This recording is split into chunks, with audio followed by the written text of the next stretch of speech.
You've got to be kidding me, I muttered under my breath, but his response came quickly. You're the one with the problem. Why haven't you paid for the accommodation yet? I stared at him, disbelief edging my frustration. Because you're the one who left me, just bring the money here. I'm not going to, he snapped back. I'm the one who was left behind. I never even wanted to go on this trip in the first place.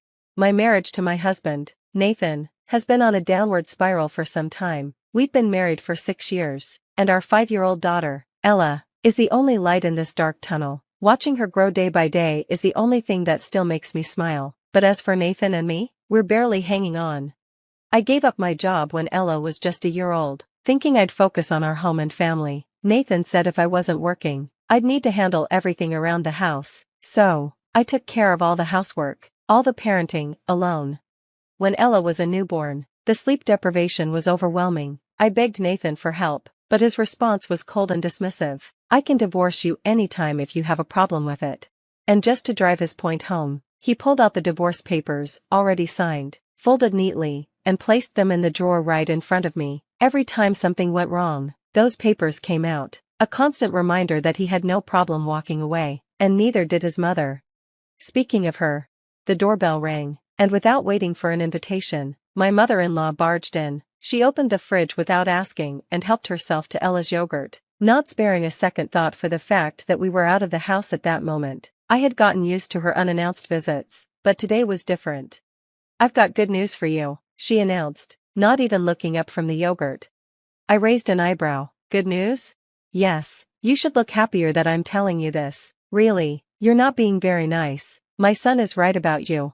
I forced a smile, trying not to let the irritation show. What's the news?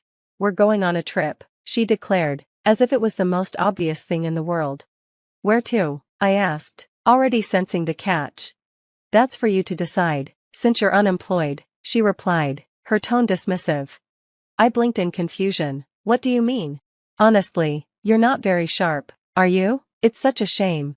She then explained her plan. She wanted to go on a trip with Nathan, but of course, she didn't want to pay for it herself. So, her brilliant solution was to invite me and Ella, expecting me to cover the costs.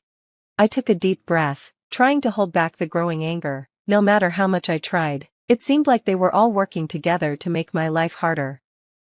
Who would want to go on a trip like that? Not me. Besides, we can't even afford it. Let's make it a grand trip, my mother-in-law suggested, her eyes sparkling with excitement. No, I never said I was going, I replied flatly. Let me think about it, I added quickly, ending the conversation without giving her any satisfaction. I wasn't making any promises. When Nathan came home that evening, he was in a foul mood. I could tell instantly that my mother-in-law had already filled him in on our conversation. I heard you disobeyed my mother today, he said, his voice sharp with anger. I was just being honest, I shot back. Really? Are you saying we can't take her on vacation? His tone was incredulous, as if the very idea was beyond me. Yes, that's exactly what I'm saying. We don't have the money for it. My mother-in-law had called it a surprise, but it was clear she had already spilled the details to Nathan. What's so surprising about this? I asked, frustration bubbling up. If we're struggling financially, it's because of how you've been handling things. Nathan glared at me, his face hardening. If we're not managing our finances properly, it's your fault. I raised an eyebrow, unable to hide my disbelief. How can I manage what we don't have? Are you saying I don't make enough money? His voice had a dangerous edge. Well, it's not much, I muttered under my breath, but he heard it. You've got to be kidding me. He slammed his fist on the table, making me flinch.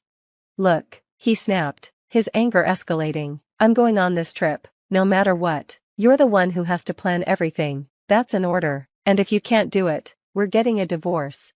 The words hit me harder than I expected. Divorce? Maybe that wouldn't be such a terrible option, but then I thought about Ella, our daughter, and the way she'd be affected. That was the only thing holding me back.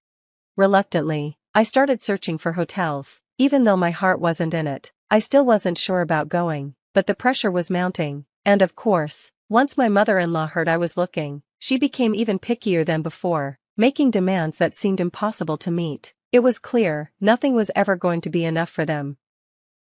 The room had an open-air bathtub, a luxurious touch that only made me feel more alienated. My mother-in-law's demands were crystal clear. She wanted the most extravagant meal the hotel could offer, and everything else to match. I couldn't help but wonder how much all this would cost, but I knew better than to question her. If I didn't meet her expectations, the storm of sarcasm and criticism would be unbearable. So, I swallowed my pride and decided to act without shame. With that, I managed to fulfill all of her requests. When she found out everything had been arranged just as she wanted, her tension was palpable. She muttered something I couldn't quite make sense of. It's because I suggested everything to her. Honestly, it was thanks to my mom that you even got this accommodation. Meanwhile, my husband had already started his usual lecture over dinner, as if it was some kind of ritual, but after enduring this for years, I had grown numb. I simply let him speak, my mind drifting elsewhere. The only silver lining was that he didn't unleash his usual sarcastic tirade in front of our daughter, Nina. He wasn't comfortable showing that side of himself to her, a small mercy in the chaos. The day of the trip, I sat in the driver's seat, gripping the wheel. I had rented the car, and of course, I was the one driving. Nathan sat next to me, acting like a king in the passenger seat. My mother-in-law was in the back, completely ignoring Nina and muttering about souvenirs for herself. I had been driving all morning, with neither of them offering to help. The moment we reached a service area, I finally allowed myself a break, but only because Nina needed to use the restroom. I rushed her to the bathroom, hoping to get back quickly, but when I returned to the parking lot, the car was gone. Panic surged through me. I circled the lot, heart racing, but the car was nowhere in sight. Desperate, I called Nathan, but there was no answer. I tried my mother-in-law instead. "You came back too late," she said, laughing as if this were some kind of joke. "We left you." I felt my stomach drop. I was only gone for a few minutes. What's going on? Before I could say more, Nathan's voice cut through. "It's your fault this happened. You don't obey me. You shouldn't even be on this trip." "Was that your plan all along?" I asked, a bitter edge to my voice. "And if it was?" he replied coldly. I was nearly shaking. "I'm fine, but what about Nina? She's just like you, acting all high and mighty lately. She even talked back to Mom when she was complaining about you. She needs to be disciplined, too." "But she was excited for this trip," I protested, my voice breaking. Nathan's response was chilling. "I'll reconsider once you both apologize. Understand that, and you can go home now." And with that, he hung up. I stood there in disbelief, my hand still gripping the phone, as the weight of his words sank in. This trip, which was supposed to be a getaway, had turned into a nightmare. What now? The drive back from the service area felt endless. "Mom, are you okay? Did Dad and Grandma really leave us?" Nina asked, her voice laced with concern. "I guess so," I muttered, trying to hold it together. "They're so mean, aren't they?" she added, her little face scrunched in confusion. "Yeah, I think so too," I agreed, my heart sinking. "Are we going home?" she asked, her eyes wide with uncertainty. "Yes, we are, but I know you were looking forward to this trip." "Only because it's with you, Mom. If you're going home, I'm going too." Her innocent smile, so full of love and trust, was the only thing keeping me grounded. I hugged her tightly, grateful for her sweetness amidst all the chaos. I called Lisa, a friend who lived nearby, and told her everything. Without hesitation, she offered to pick us up and bring us home. Back home. Lisa settled Nina into bed and made sure she was asleep before turning to me. "What are you going to do now?" she asked, concern in her eyes. "I think I'm getting a divorce," I said, my voice steady but filled with finality. "That's good. You've put up with it for too long," Lisa replied, her tone firm but supportive. "Yeah, I definitely don't want a husband who treats me, and especially Nina, like this anymore." I pulled the divorce papers from a drawer, the ones Nathan had proudly shown me all those years ago, the ones that had been tucked away for far too long. I signed them without hesitation and handed them to Lisa to witness. Ironically, my mother-in-law's name was already written in the other witness box. Thanks to that, I was able to file them right away. 3 days later, after dropping Nina off at kindergarten, my phone rang, and I almost didn't want to answer, but I did. "You've got to be kidding me. You're the one with the problem." Nathan's voice was sharp, full of anger. "Why haven't you paid for the accommodation?"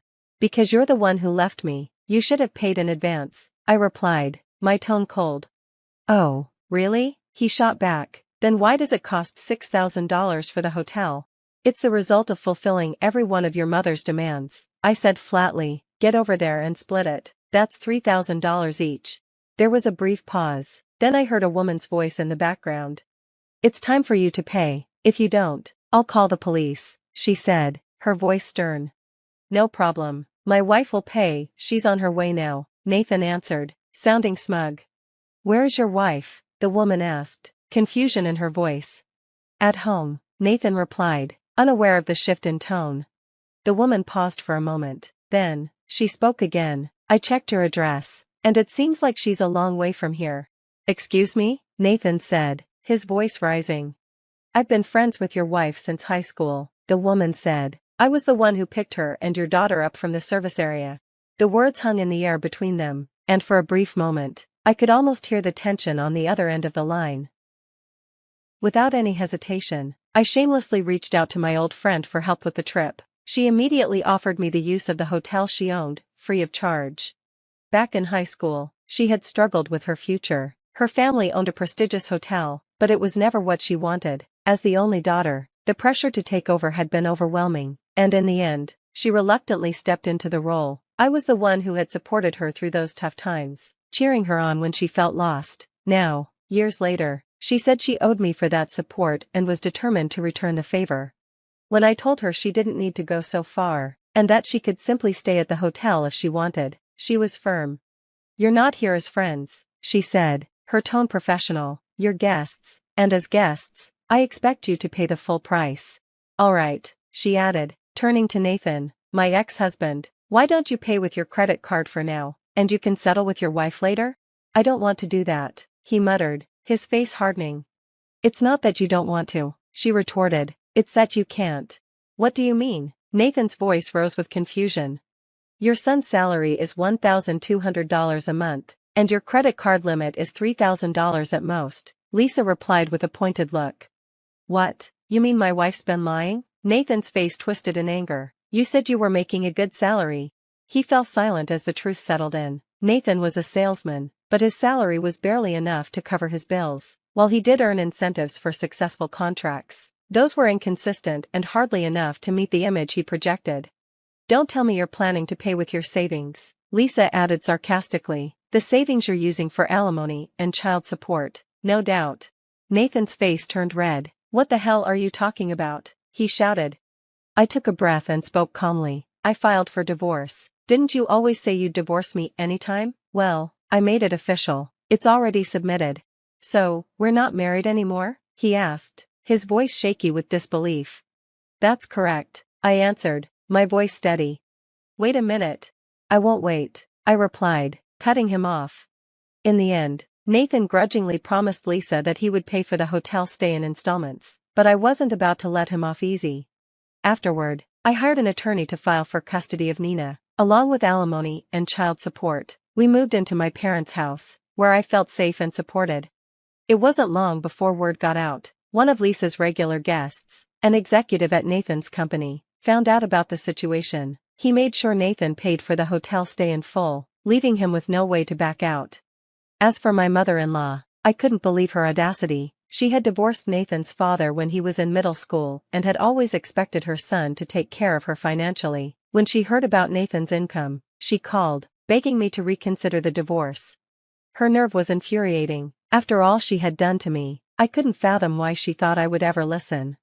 Nathan called too, claiming Nina needed her father and that we should remarry and live together again. But Nina was thriving with me at my parents' house, something he had never even considered when we were married. He hadn't been there for her before, and now he was pretending like everything could go back to the way it was.